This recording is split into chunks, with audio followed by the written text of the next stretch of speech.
মামা বাইক তো নিয়ে নিছি রে, চ ঘুরে আসি। মামা গাড়িটা একদম পুরো কড়া। ওরা তো এখানে দুইজন, আমার বাইকে তো একজনের বেশি নেওয়া যায় না। কারে রাইখা আমি কারে নেই? যদি রাদিন রে নেই।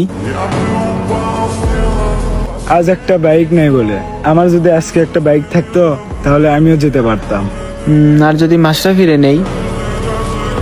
এতদিন আমার সাথে ঘুরতো, আজ বাইক কিনলো, ও কিলে গেল, আমাকে থুয়ে চলে গেল।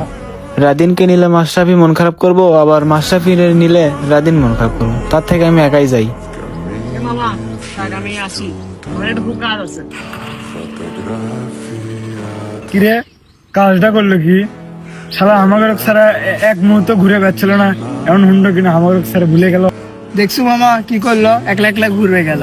নতুন হুন্ডে কিনছে তো আমাকে ভুলে গেল, আমাকে সারা চলেই পাচ্ছিল না। এই হোক, মানুষ চেনা হয়ে গেছে।